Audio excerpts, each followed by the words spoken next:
Hello and welcome once again to your favorite Portland Trail Blazers podcast, Dave and Marlow, part of Blazers Edge. We have all kinds of wonderful stuff, of course, on site for you. I am Dave Deckard. Marlow Ferguson is here with us. And, you know, there could be happier days to talk about the Blazers, Marlow. They just got pasted by the Philadelphia 76ers, 105-95 loss, but they only scored 34 points in the first half, which is like one quarter for Damian Lillard on a normal night. So, I mean, what's going on here? Let's start with that game in particular and then broaden out to the good and the bad news. Man, I was really excited. I thought the writing was on the wall for it to be a signature win. The Philadelphia, they came into this game on a four-game road stand. Fourth game in 6 nights, and you'd be surprised which team came out playing flat. Definitely wasn't Philadelphia. So it's a tough break here. I thought there were some positives that you can maybe look at. Not so little in the second half run they went on, but it's just a same story every day. You know, it's just tough to win. This is a signature game they could have had, and they just came up short. Yeah, let's get back to Nasir Little soon because I don't want to skip over what his return has meant, but let's talk about that. I mean, do you think it's a motivation thing? Because some people are starting to claim now that, yeah, well, we should start looking at the coach and he doesn't have his players ready and it's just that they can play and they're not playing. How much validity do you think that has as far as this really being primarily a motivational issue? I think Chauncey definitely plays a role in it. And I was a little bit concerned about his comments after the game where he said that, you know, the defense played well enough to win. And I think that maybe you can understand it, you know, given that they gave up 105, but you got to remember they were already up 26 points. So they didn't really need to continue to keep their foot on the gas. So it's something that you're definitely seeing. They start games off slow. And I think he plays the starters a little bit too much. I'm not sure if he has a choice in that matter, but it's definitely some things that he can definitely do better. I think that's definitely one of them, just getting guys out to better starts and eliminating droughts and whatnot. So you definitely see it. So, yeah, I mean, the defense played well enough to win, but even with their feet off the gas, Philly still shot 50% from the field. I mean, a little bit over. Now, they were only 30% or 31% from the three-point arc, but they were like 2 shots away from a normal percentage. I mean, that is a little bit concerning, and I'll tell you one of the trigger moments that I had. It was very early on when Jusuf Nurkic already had 1 foul, and then a Philly player, I forget who it is now, was drifting out of bounds, and Nurkic gave him a little chuck with his arm as he was drifting out of bounds. It wasn't much, but it looked like a foul, and so the ref called it, and all of a sudden, within the first couple minutes of the game, Nurkic had 2 fouls and had to sit. And you're going, oh gosh, it's going to be one of those nights, is it? And you also had the absolutely unfortunate confluence of drawing a team with Joel Embiid on the other side. So here comes Drew Eubanks. I mean, poor Drew. I love Drew's play. I mean, I'm glad the Blazers have Drew. But you don't have to look very far at Drew Eubanks lining up against Joel Embiid to say this is not good for the Blazers. Now, all of a sudden, Joel looks like a monster every time he touches the ball. The Blazers have to devote extra men to stopping that. Now you've left James Harden on one-on-one defense, and they are done. And I think it's not that Nurkic was that great. He only played 24 minutes, but you cannot get yourself out of the game against one of the NBA's best centers when you're literally the only center that your team has. I agree with that. And it's even worse that you see it on most nights too. Like every single night you're almost seeing it. I look back at that Magic game from a few days ago. They had 50 points at 8:10 p.m. and they had 50 points at 8:37 p.m. So that's like 27 minutes. And it's just like, that's the biggest thing for me is the droughts and whatnot. But there are definitely some things that he can improve upon. And I'm not sure. I try to look at it the same way I would look at a second-year player. You know, a second-year coach, he's still learning different things, and he's improved in some areas, but it's tough. You know what I'm saying?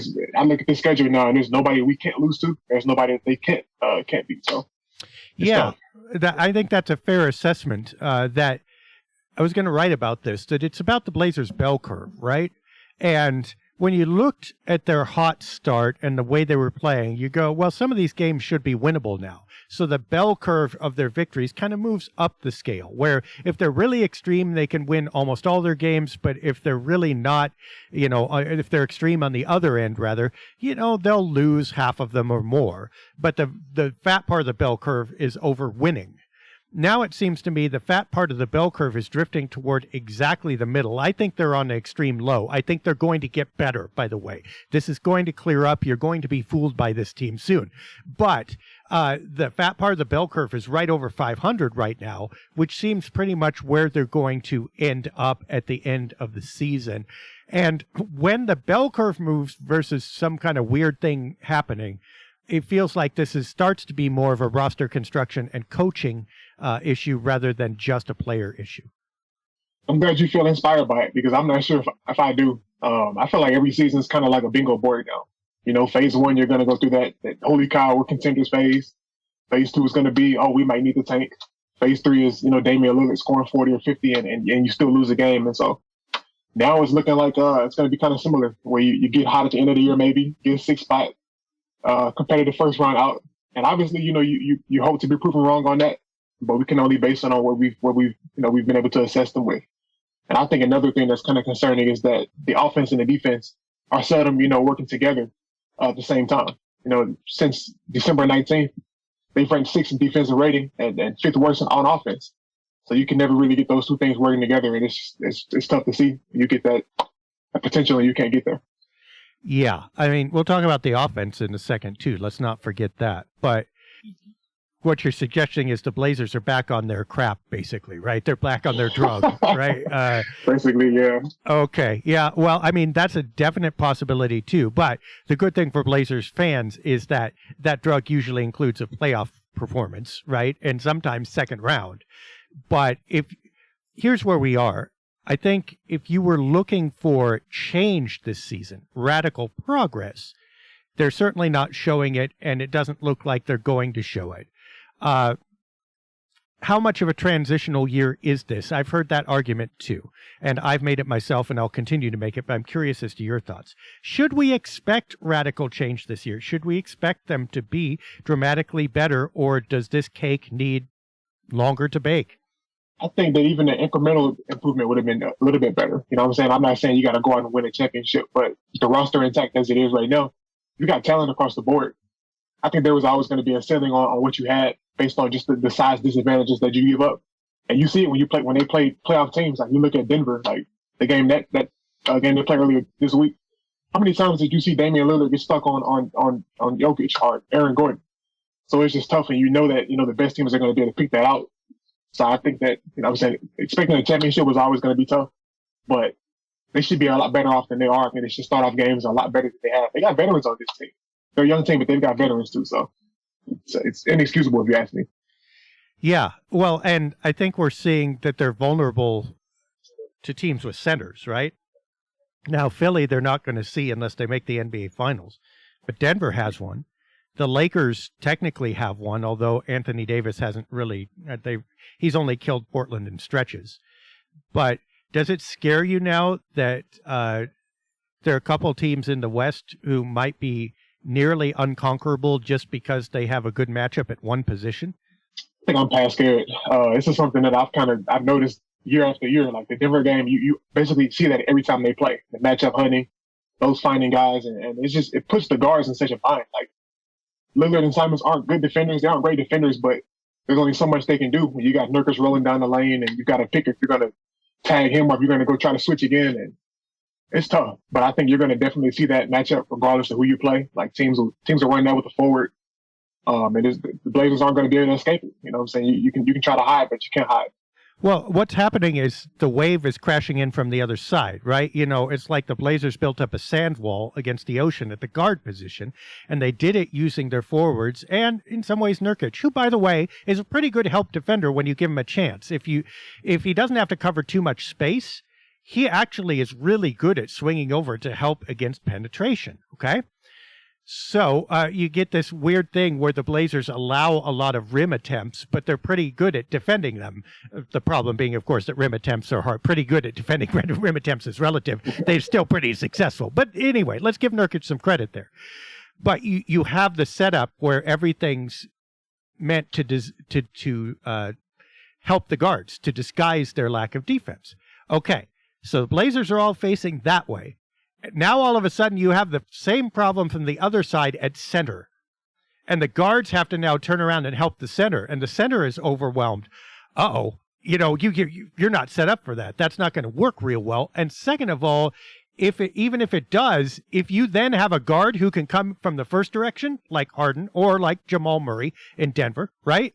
Now all of a sudden you're running back and forth and you have no hope of stopping either. It reminds me of those, I don't know if you've ever seen the Flex Seal commercials where the guy will put a piece of tape over like a hole with water coming out and the water comes out a different hole. It's like it's hard to deal with every one of those at the same time. So I think that there are certain teams that hope to avoid, but eventually they're going to see you and it's going to be tough. Yeah. So we're already at the stage after 5 games of, we've gone from, okay, the Blazers might succeed in the playoffs to the Blazers might succeed if they get the right matchup in the playoffs, right? Okay, so by your argument, I think the next step is I hope the Blazers succeed in the playoffs and then crossing your fingers as they enter the first round. So can anything be done to fix this? What do the Blazers need here? I think my biggest issue is turnovers. I think that's definitely something that most Blazers fans will say the same thing. Over the last 15 games, they ranked number 1 in first quarter turnovers. And you just put yourself in a bind every single time. And I kind of liked what Anfernee Simons said a couple of days ago in terms of simplifying the playbook. They're trying to do a little bit too much right now.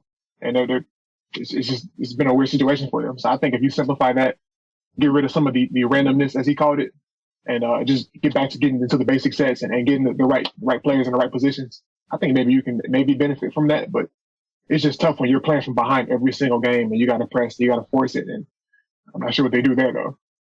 It's interesting because this might be a generational thing, perhaps, right? I mean, because Chauncey comes from the generation where a lot of plays were run inside the arc and a lot of them were preset, right?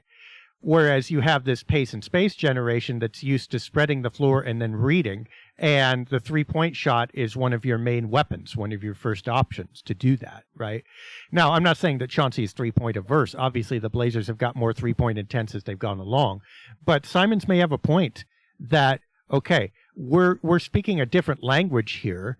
And it's not that we can't speak it. In fact, we'll probably get there. But right now, we are really struggling, and we're not speaking our native tongue, so to speak. And there's been some success at the moments when Billups has said, you know what, just go play. Just go do you. So would you advocate with Simons kind of a return to that approach? I think that definitely works out for the best. These guys just going out there and trusting what they do. And I can sort of see where there would be some confusion. You know, the Blazers run a lot of that fist offense, dribble handoffs. You're throwing the spots where you think a player's going to be, and sometimes they're not there. So it's a chemistry thing, and they've got guys in and out of the lineup, so it can be tough. So I think they're just getting guys back into their strengths, letting guys play more freely. I'm not sure how much of a role he plays in that, but I think you can sort of see guys are pressing it, forcing it a little bit. Some guys aren't trusting themselves, like Josh Hart, for example, doesn't really shoot as much as I think that he maybe should. So just going out and playing your game, I think the way they played in November, it felt like they were just playing their game. They weren't overthinking anything, just going out there and just out hustling everybody. So, you know, you want to see something get back to that and see what you can do there. Josh Hart is interesting because obviously he's been asked to do certain things, which includes taking a back seat on some of his abilities. But it feels like he's done it with SpongeBob-like dedication. Like literally, okay, no, I'm never going to shoot or whatever. And when he does shoot, he's obviously hesitating. You hate that. But like he's just not getting enough touches. And I don't know if it's like sacrifice for the team or if it's irony. Okay, you don't want me to shoot. I'm not going to shoot. It's not my role. But he's getting 7.1 field goal attempts per game, which is obviously the lowest by far among the starters, and just barely above Justice Winslow and Shaedon Sharpe. Now, you could argue he's the fifth starter, so that's okay. But Justice Winslow is not exactly an offensive powerhouse. And it feels to me instinctively like Hart should be getting at least as many shots as Jusuf Nurkic. Now, part of that, of course, is that the starting guards are vacuuming up more and more as we go along. But still, I mean, should he be more? I mean, have the Blazers nerfed him too much? I think he definitely should do more. I don't think that what he did last year, when he averaged, a shit under 20 points a game, I don't think that was a coincidence. I think he's capable of doing that. And I think maybe if you maybe tinker with the lineups, I don't know if you noticed when Lillard's on the bench and Simons is the lead guy, they just run ISO ball and let him go to work. I think you can maybe scheme in some situations where you get Hart his own role with that second unit, and those guys just play with a lot of energy. If you put them out there with Jabari Walker and Sharp and those guys, I think they can hang with the opposition. So I would like to see him get upwards of maybe 9 or 10 shots, something like that. And I think that fixing the turnover issue is a key component in that, because if you cut down those turnovers, you just opened up way more shot attempts. So that could be a key in doing so. But I think that tinkering the lineups to get guys situations where they can hybrid between being hero ball and playing team ball, I think you definitely can look into that a little bit. Yeah, and it's interesting to your point. Let's go back there for a second. But I mentioned people not able or not having experience of running complex plays. How many players have not really run any plays? I mean, obviously you have the rookies, Shaedon Sharpe and Jabari Walker, both of whom are getting minutes. But one can argue that Anfernee Simons hasn't really been in that position much, right? I mean, he's played for 4 or 5 years now, but not in this kind of role, as we keep saying. And certainly plays would not have been designed with him as a key component other than you're going to score this. Winslow probably has, but Keon Johnson, not so much. Nasir Little, not so much. Drew Eubanks, yeah. But you're talking about, a third of the roster, maybe encroaching on half, who's just not used to doing this. You can start to see where, okay, this is going to take a while to learn. Yeah, I think it gets back to that point of how the Blazers have drafted over the last couple of years. They've gone for the high-profile, high-potential protege-type players with the higher ceilings and whatnot. So they don't have as much experience running set offenses and different schemes and things like that. So I think it goes back to that. But I also think that, you eventually those guys have to work their way into it. So, you would want to see some improvements with that in mid-January. We just haven't seen that yet in terms of guys knowing where to throw the ball, turnovers and things like that. So it's definitely concerning, I think, at the end of the day. Right. It's to the point where, okay, we've got to see it get better, but do you scrap the experiment knowing that that's your growth potential? It's almost like an investment, right? Stock market. Like, okay, this is flatlining or trending down. Our money should be bringing back more in interest. But if we sell this now and just put it in a bank, we're going to get 2%. And that's not going to do anything. So do you leave it in there or do you pull it out?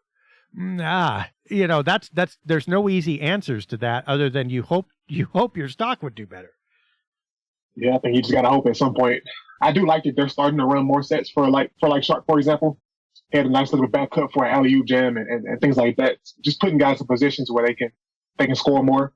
I'm not sure where you stand on the whole inside-out thing with going to Nurkic and playing back out to the perimeter or how that goes, but I'm not sure. I think that you just try to get guys in situations like in the Denver game, for example, again, or a couple of different games this week. The Blazers really got going when they got Dame in those high drag screens, high pick and rolls and whatnot, getting them against a big. So just smarter play decisions and whatnot. I think that's going to be the key to getting this team back on track. Yeah, not bad. Let's talk about individual contribution in a second, but I had a thought and I've had it for a couple of weeks. Let me run it by you. And I don't know that this is sane. I don't know that this is possible. Would you consider bringing, for instance, Simons and Hart, or Simons or Hart, off the bench and staggering them, understanding that that's a tough move, but those are probably two of the starters who could create something more than they are right now in the starting unit. You put in a younger Shaedon Sharpe or Nasir Little or both. I mean, both is probably insane. I get it, but I'm pushing the envelope. Stagger some of those starters so that they have more of a role and the bench has more continuity. I think in theory, it's definitely something that makes sense. But just from the aspect of the locker room and guys, players' morales and whatnot, I think it's tough to kind of buy into that. Like, if you're telling Anfernee Simons that he averages almost 25 a night he's got to come off the bench now. I think that'd be a tough sell, especially given how much they've invested in him. Like, you don't want $80 million players coming off the bench. So it'd be kind of tough to kind of wrap my head around a little bit, but I think that there's a way that you can do that without having him come off the bench. Like, if you just get better at staggering those minutes, kind of like how they did with Damian and CJ. You know what I'm saying? They had stretches where they played together and other stretches where they didn't. So I like the idea of it, but I'm just not sure how that would pass. You know, when you're telling players in the office, you know, you got to come off the bench now. So that'd be tough. Yeah, well, and as I just illustrated, they probably don't have suitable replacements right now, especially with Justice Winslow injured. But it might also help the starting unit defense. I don't know. Let's talk about the offense a little bit, and you have to start over the last couple of weeks with Damian Lillard. I mean, he has been the offense. He's been the only thing that's bailed the team out, if they've even been bailed out. But he has had an amazing streak of games. He only caught, listen to this, only 25 against Philadelphia, and that was one of his few poor shooting performances. But he had 44 versus the Nuggets, 40 and 36 versus Dallas, 50 versus Cleveland, 30 versus Orlando, 34 versus the Toronto Raptors. And that has been his last 7 games, and only one of them has been below 30 points, and that one was a 25. What's going on here? Just like clockwork. I feel like every year he does this, where he has a stretch where he just goes bananas, and I think you can make a case that he's the best offensive player in the league, you know, for a stretch. I just hate when it happens where he doesn't win the game, though. You know what I'm saying? Because then it's like the narrative is, it was empty stats. And he's played well enough to win, I think, every game this week, other than maybe the Philly game. But, you know, for him to play that many minutes and for the Blazers to not come out on top, I think is always concerning. But just the way he's played, I think it's definitely a different team. When he comes out in the first quarter, he's more aggressive. And you can see that in basically every game this week. So it's been amazing to see. So part of what amazes me about it is that he has done it efficiently. I mean, his shooting percentages, now his three-point shot has not been steady, but his shooting from the field has been at or near 50% through most of this, which is just phenomenal. Only the Philly game really was he taking a lot of shots and missing them and still producing points. A neat but scary thing for the Blazers. The team is 8-4 when Dame shoots 50% or better. Okay, so that's like fantastic, and he's done it 12 times. That's amazing. That's the cool thing. The scary thing is that if you subtract that away from their record, they're only 13-20 when he doesn't. So they're a considerable losing team when he is not shooting 50%. And it's awful hard for a guard of Damian's production and defensive, the defense he draws from the opponent to keep shooting 50%, and that's how you win. Yeah, there's just so much pressure on him every night. And I think back to how great the Blazers were as a team, in the fourth quarters and whatnot. It's hard to do that when you got guys playing 40 minutes. If you look at Dame's stats, he's a guy I think he's played the 6th most minutes over the last month or so. And that's just, you don't really want to see that. The Blazers have 3 different guys in the top 15 in that category, and it's hard to have those legs. So Dame's got to be perfect quarter for quarter. And it's a tough way to win. I don't think it's I always say it's not sustainable. I don't think it's sustainable either. And I don't know. It's just hard to watch sometimes. Yeah, I'm looking here at his top dozen games minute-wise, and only 2 of them are not in the last month. So 10 out of his 12 top minutes played games have happened within the last 30 days. So the team is relying more and more on him. I mean, granted, how do you take him out when he's scoring like that? But still, yeah. It's very concerning. And you look at Jeremy Grant and Josh Hart, those guys aren't too far away. Anfernee Simons, the same thing. And you see it in the Blazers' clutch stats, too. In the fourth quarters, they just don't seem to have the legs they need. And if I recall, they're 8-14 in clutch games now, after starting out the year like 6-0. So it's tough. I'm saying I don't know where you get extra rejuvenation from in mid-January, but hopefully this All-Star break, hopefully they can go into it with a little momentum and get some rest and get back to it. But some of these stats are kind of concerning in terms of the long-term outlook for this thing right now. Oh, yeah. Okay, so I can do you one better. 15 times Lillard has played 37 minutes or more this season, and I am only seeing 3 that happened before a month ago. So it's 37 plus minute games. Even if you round up now, oh boy, you get to 16. So, there are like 3 out of 15 or 16 that ended up before early January, mid-December. That's a lot. I mean, he's absorbed a ton of minutes lately. Yeah. And it's not going to get easier. These were the games here that sort of gave you a taste of what playoff basketball would look like, Philly and Denver and whatnot. And I think you see it in a lot of these games recently where the legs just come up short. Like in that Magic game, it felt like every shot they shot was like at short of the rim. And those nights where they shoot 6 of 35 or 6 of 29 from 3-point range, I think that kind of explains it. This team it's hard to have that energy every night when you play that much. So. Yeah, and if you look at their record since then, they've had 5 wins in that stretch. So Dame is playing way more minutes, and the team is getting far fewer wins. That's a lot. That's a lot to swallow. So let's get back to Nasir Little. He is back. How's he look to you? Oh, fantastic. The shot's still there. The energy's always there when it comes to him. So I was going to say earlier, I think he should be the first player off the bench, regardless of who the starters are, just because of the energy that he brings. And we're seeing the Blazers have the tendency to start off games slow. You need a guy that's going to bring you a spark. And sometimes I think we look at 6-man as guys that come in and average 10 to 15 points. If he's coming in there making electrifying plays and getting the crowd into it, that might be enough. So I'm a big advocate in what he's done since he's come back, and it's good to see that he's been able to get into a rhythm this quickly. Yeah, Nasir Little is always a big play defender, right? I don't mean he stops big plays. I mean, he's the one who will go for broke, the home run swing on defense as opposed to offense. And you love that about him. He's always charging. He's always moving. We talked about him earlier in the season before he got hurt. And we also talked about that it's not insignificant that he was injured for, 20 games. So that's a bright hope. I think that he's eventually capable of starting. I mean, I think that he will be a starter somewhere in this league at this time, or at some point. He is only 22 years old.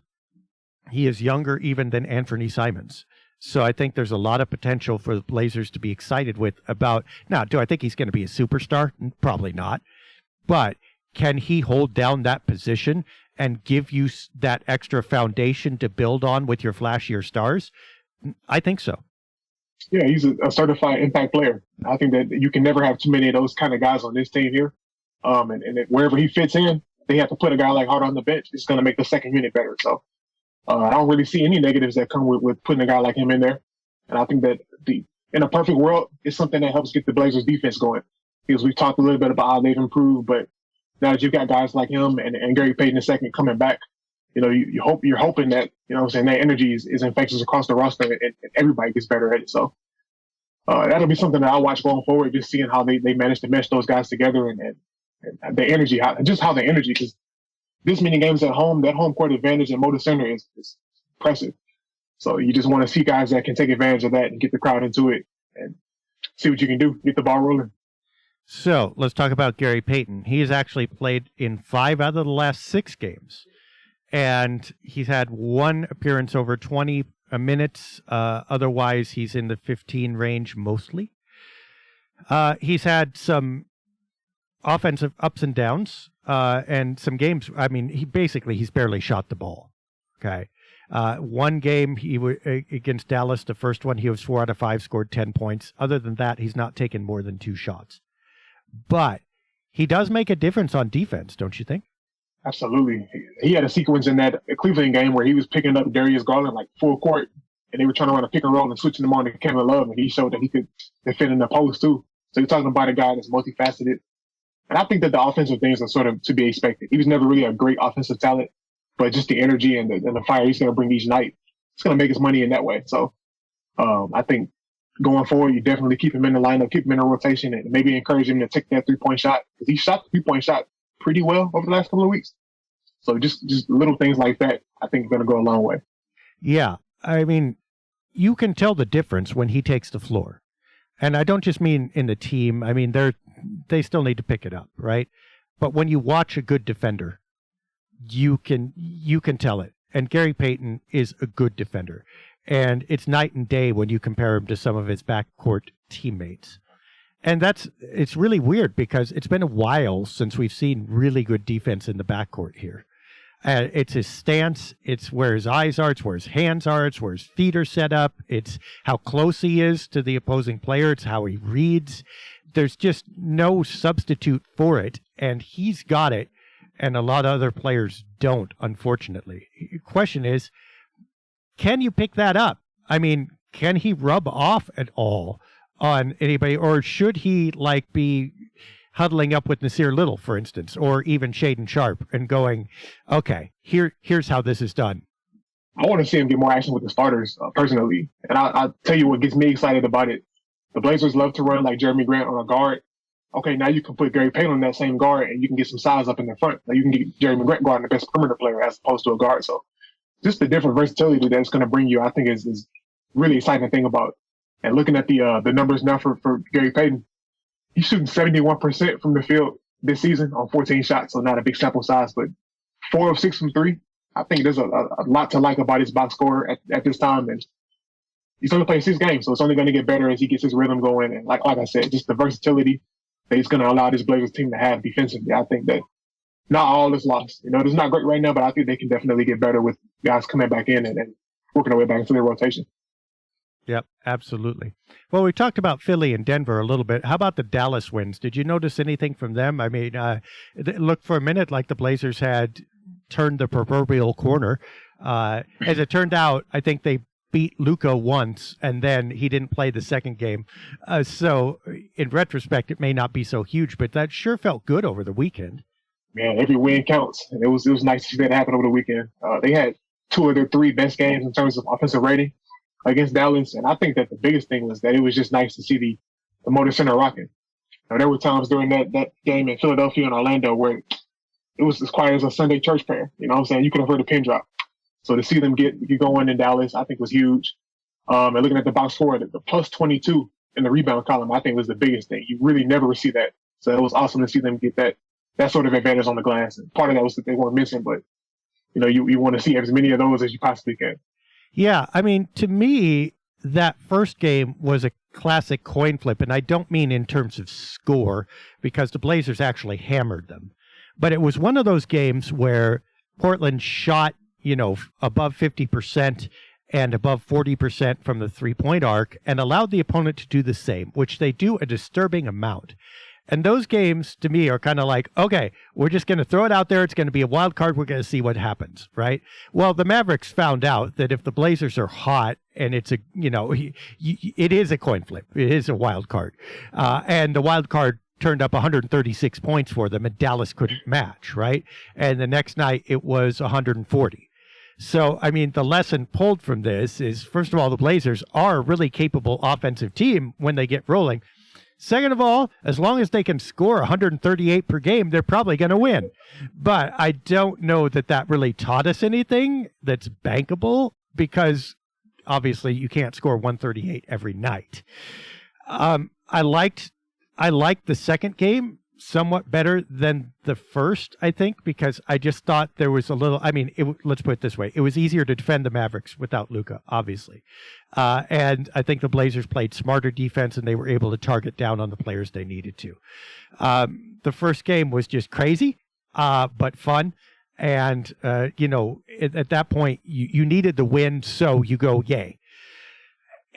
Any carryover that you see? I mean, is there anything to pull from them, those games, other than, wow, that was fun for a minute, and now we're back in the doldrums?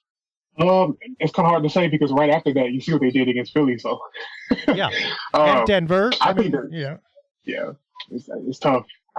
I'm interested to see, because Dallas, I think, hit 23 3-pointers in one of those games, and it's like, how do you win in that situation? But I think the biggest thing that it reinforces is just that this Blazers offense is a lot better when they get out and run. It's a lot easier to get those shots when you're not playing against set defenses, and you saw it throughout that Mavericks game. It's a lot of pace, unselfishness, and whatnot. So you definitely want to see that carry over. But like I said, based on what we've seen a few nights later, it didn't carry over too well. So it's hard to say what's consistent about this team right now. Yeah, I mean, and obviously the point totals were inflated, but you got 30 plus points off your bench each night. It would be nicer to have that in a 110-point game than a 140-point game. But you also got the starters playing fewer minutes and shooting basically higher percentages. And I don't think those are completely I mean, obviously the starters sat because the team was ahead. I get it.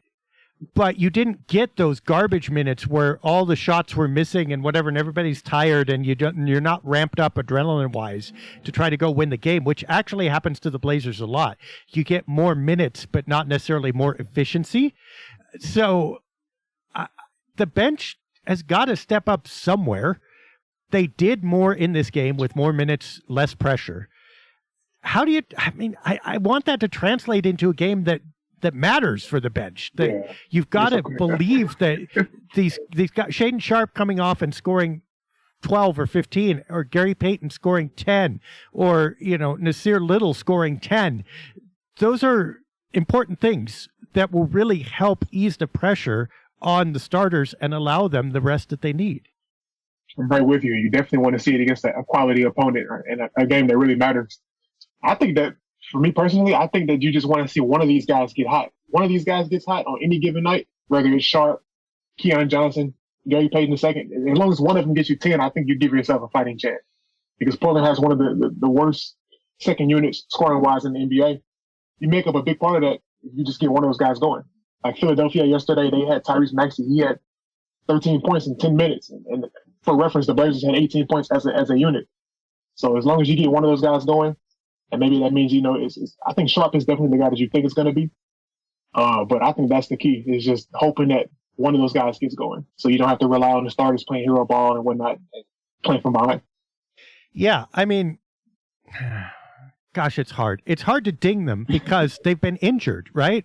And we talked about this incessantly. And by the way, you're starting to see it. It is better with Nasir Little back. It is better when Gary Payton can play. It will be better when Justice Winslow is there. At the same time, I mean, Sharpe, he's too young. I get it. This is his rookie year. He's going to go up and down. He's supposed to. The Blazers could sure use that 15 points a night. That would make them really good, right? The Blazers could sure use that defense. The Blazers could sure use somebody besides Drew Eubanks coming off the bench. And again, I will say it, love Drew Eubanks. Advocate, keep him on this team for years and years and years. But you need somebody else. It's like the salad guy at Olive Garden. Yeah, it's unlimited salads. You don't want it to go away, but you need breadsticks too, right? And we don't have the breadstick guy coming off the bench at the big positions. Do you have those breadsticks? Yeah, you gotta have them, right? Do you see any players that you think the Blazers could acquire that could help this year without completely making over the roster? I'd have to really look into that. I'm not sure. I'm pretty sure that there are definitely some second unit guys, but I think you definitely want a guy that has a little bit of a defensive edge too.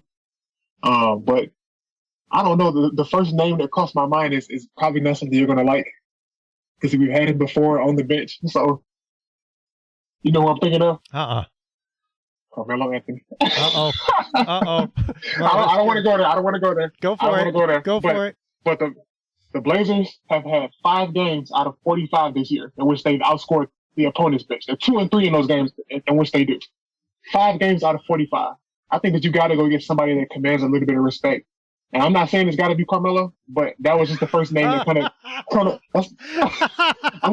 I'm going to get destroyed for that. Oh, Marlow. Only you. You're the only person in the universe who's trying to solve the Blazers' problems with Carmelo Anthony right now. Oh, my gosh. More offense off the bench, that would do it. I mean, more ISO ball. I mean, oh, wow. That is audacity. I like it. Okay, that is going to get like 42 comments right there. That's beautiful. Yeah. I was thinking more big guys myself. Let me throw out some names. So he's older. I don't know if he has anything left, but Milwaukee's looking to dump Serge Ibaka now, and he's on a minimum contract.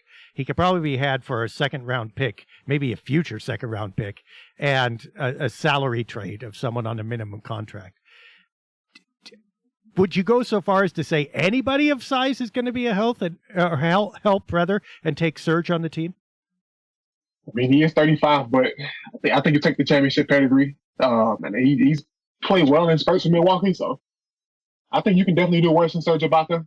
I'm wrecking my brain. I like the guy, Montrezl Harrell from Philadelphia. I don't know if you can actually trade for him, but I think he's a guy that can bring some energy. Montrez is so offense heavy. At least Serge plays some defense. And by the way, for the record, he's only 33, so you've got a couple years. Also, there's no contract beyond this year, so there's no real penalty to getting him. Maybe a future second rounder for Serge and fill that roster spot or roster hole in the middle might help. I mean, I keep looking at Orlando and trying to figure out if there's some way that you can get Mo Bamba, or there's some way you can get Bol or something like that. And I think Bol was last year's. He's going to cost you something now because he's playing pretty well. But, shot blockers, guys who can rebound, guys who can move around the floor a little bit. I mean, I'm not sure about Bamba anymore, but Bol can. I wouldn't sneeze at a trade like that. And I think in some ways that could also be a move for the future. I'm just not sure how you get them. How do you like, I'm looking at some names now. How do you like Jay Crowder from Phoenix? I think he brings a lot of energy. He's a guy that can insert. Yeah, I thought about that early, and Phoenix would probably go for it. Here's the problem for the Blazers. This is one of the names that we talk about. Guys who make $10 million are a problem for Portland, because the only way that you can get him is trade Josh Hart, which you may do because, as we've talked about, his contract is probably coming up, et cetera, et cetera. There are 100 reasons. But, and also, I should say this. Here's a podcast gem that will not come out in writing for a little bit, but it's there. If you just lose Hart, you also lose that salary slot because the Blazers are over the cap. It's not like they save $13 million with Josh Hart and can spend that on someone else in free agency. They're still over the cap. That salary slot's just going to disappear, and they can only replace it with a minimum slot. So you lose about $10 million in cap equity to trade with, right? So it's another reason that you're kind of up against a wall with Hart, and you've got to either commit to signing him long-term or you've got to trade him. But would trading Hart for Jay Crowder really make sense? I mean, you lost your starting small forward now. Crowder is a good player and can probably help, but you're planning on going forward with this trade. I'm not sure that gets you forward. And if you don't trade Hart, now to make $10 million, I mean, you're putting in three players. You have to put in Nasir Little. You have to put in Justice Winslow just to get north of 8. And then you have to put in another minimum contract player. That's not going to work. You're certainly not getting better. You're trading away all your young talent for Jay Crowder. So the Blazers have a contract bind here. But would I take him if it could be done without those? Probably. It's tough one right there. Yeah. I mean, it's tough out there, I will tell you. And it's tough. It's weird because big men aren't necessarily valued highly, right? But they're still pretty rare. The rarity hasn't changed. There's not all of a sudden 1,000, 6'10", 6'11", 6'12", 7-foot players who can play. It's still hard to find a guy who's really going to move the needle for you at that height, at that position, even though the league has gone away from it. I don't know. I'm looking at some different players now. They've got Niles Reed from Minnesota. I guess he could be an option. Mason Plumlee maybe making a second return, but he's on an inspiring deal too, worth $9 million. So I don't know. Blazers kind of got their hands tied with this one. Yeah, I mean, gosh. Here's another problem. The old guys that you want are making money and run into that contract issue. The young guys are hard to get. I mean, you got Gafford in Washington. I haven't seen him play too much, but I think I like him. I think he moves pretty good. And he is a shot blocker for sure. He's not a huge rebounder, but the Blazers could give up a little bit of that, especially if you keep Nurkic. And Washington's not going anywhere. But if you're not going anywhere, you kind of want to keep your young players, right? And so they just, extended / re-signed him. He's 24 years old. I think that would be a fun get, but I'm not sure that Washington gives him up for what the Blazers could offer. That's a good one too. He plays with a lot of energy. Every time I see the Wizards play, he's out there hustling and making things happen. So he'd be an ideal fit for them too. But I agree with what you say here though, because you know what I'm saying, they're not a team that's aspiring for a championship, but they've got some young talent there too. So Well, and you know, do you trade a first round pick for him? And could you, because you owe that one to Chicago that dominoes throughout the years, so you'll have to like do some jimmying, which includes either conditions that could lose you picks in future years, or you know, you take off the pick protection on that Chicago pick, but then if you don't make the playoffs, as we've talked about, you've just made an error of errors because you've given up a lottery pick now to Chicago, and God forbid that pick should end up being number one. Congratulations, you lost Wemby for Gafford. That's your third. I mean, that's an Odin Durant kind of issue. So I don't think the Blazers can do that. So the tying up of first round picks is also something that's, you know, kind of plaguing the Blazers trade prospects right now. Now they're going to duck some of this later. Okay. This is not an eternal problem, but you're starting to see like the holes you have to fit through in order to make a trade work right now. And there's a lot of complexity to it. how do you feel about the whole thing with the Blazers saying that Anfernee Simons is untouchable? Like, do you take any opinion on that?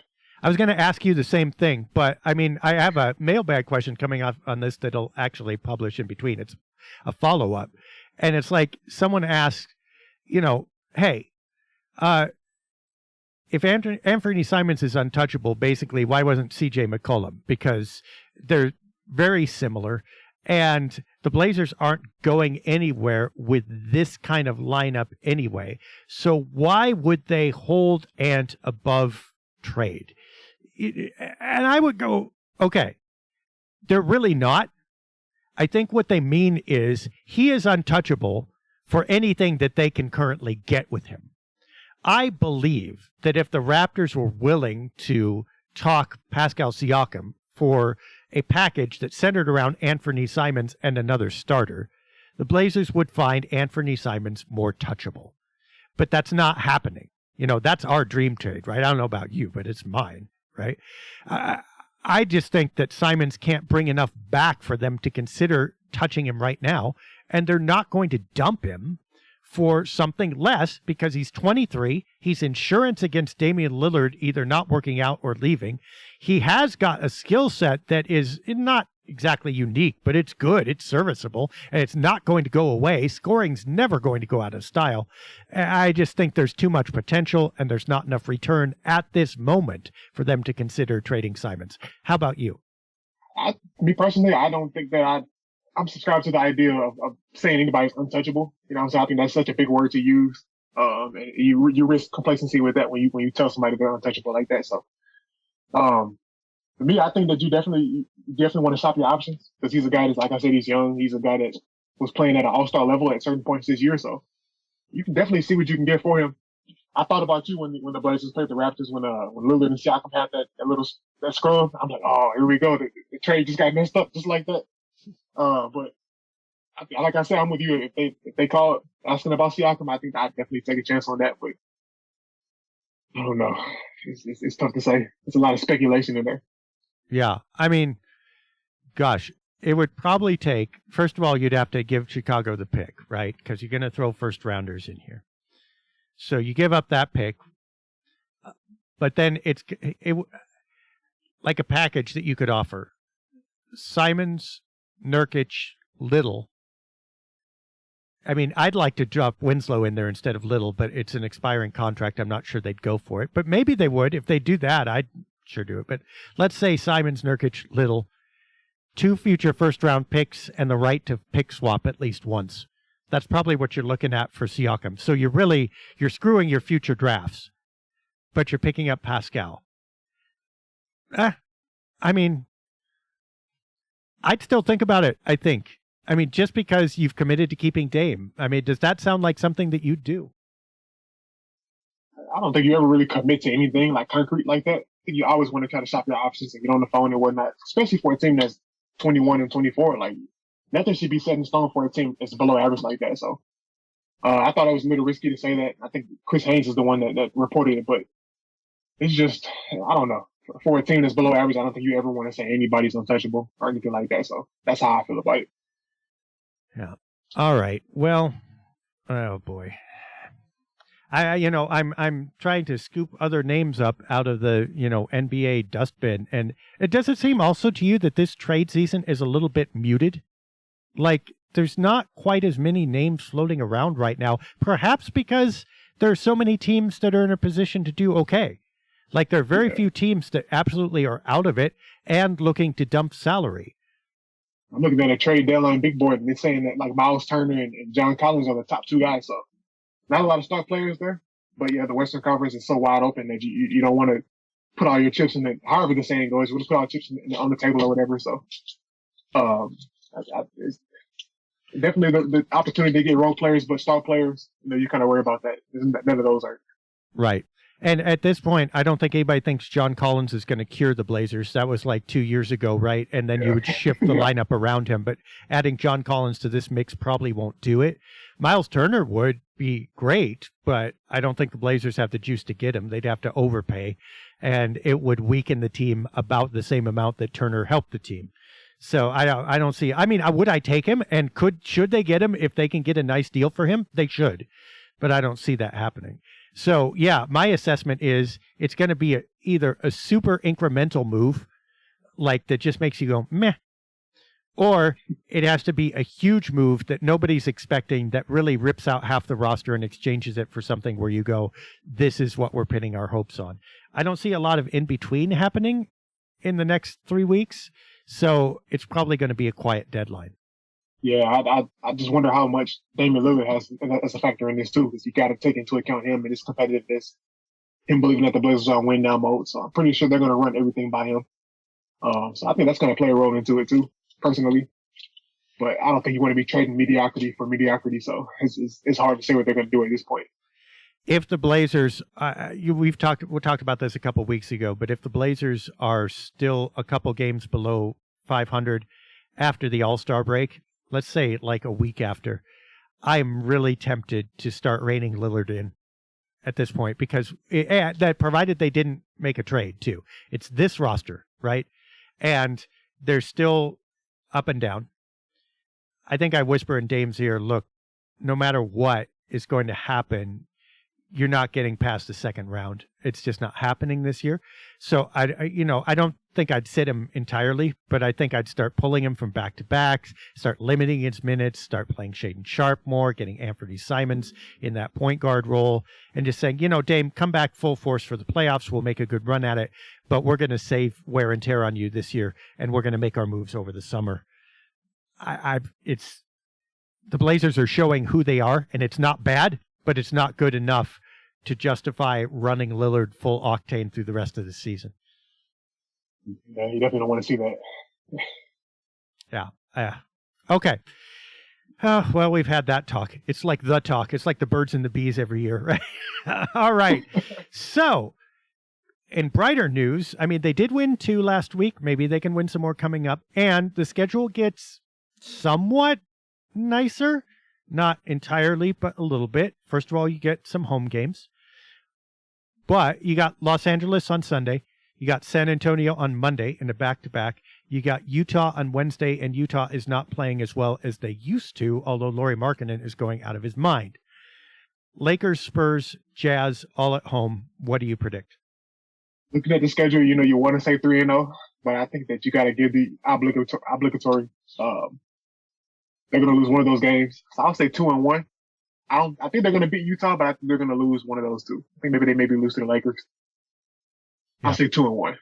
All right.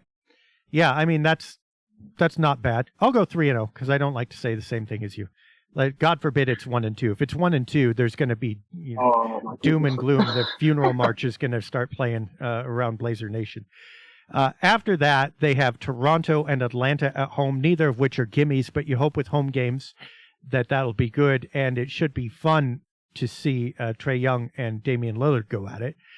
But then you go on the road against Memphis, which is nasty. You got Washington and you got Chicago. Both of those should be winnable, but you got a big triangle of travel right there. from Memphis to Washington to Chicago and then back home. That's not a gimme road trip right there. So it's like, let's say they're 2-1 in the next 3. Let's say they're either 2-0 or 1-1, Toronto, Atlanta, and then you got 2-1 on the road. That still gets them 4, 5, 6 wins in their next 8 games top.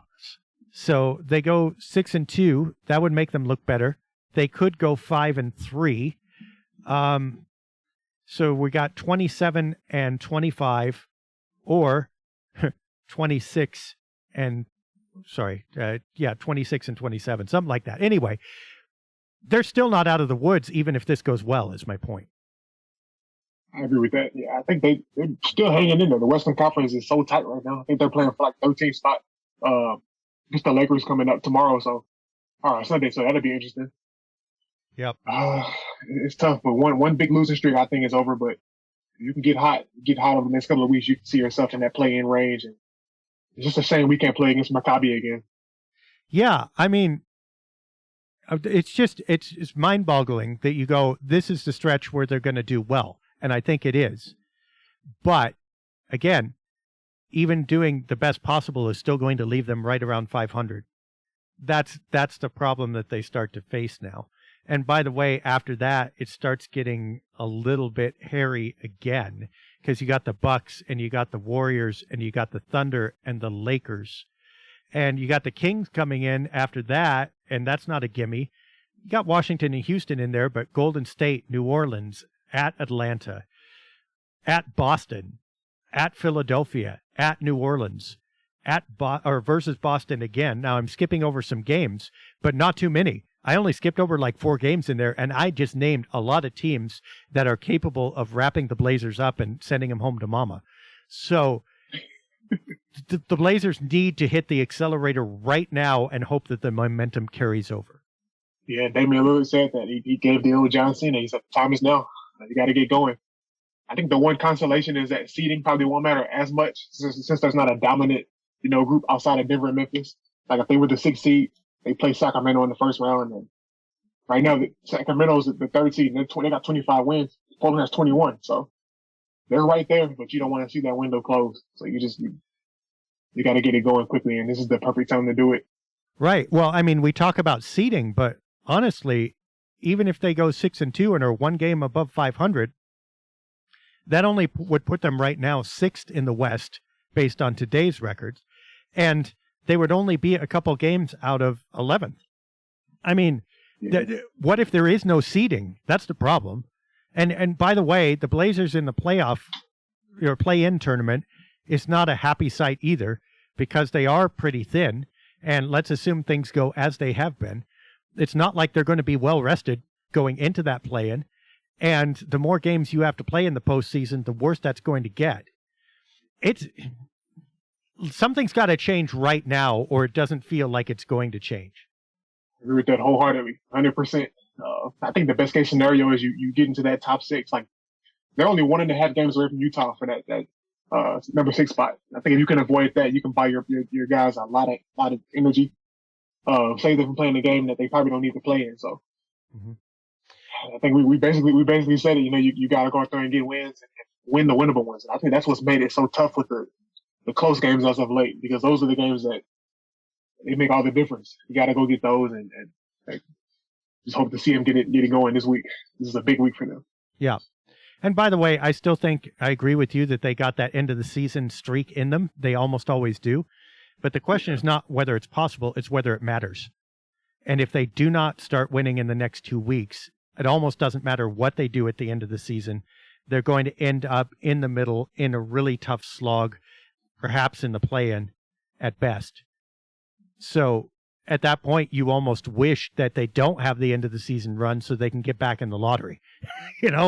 That's where we are. So, Blazer fans, these next 2 weeks are going to be critical. Look at the next 8 games. We are calling this now that it's got to be a sterling record and then have momentum after.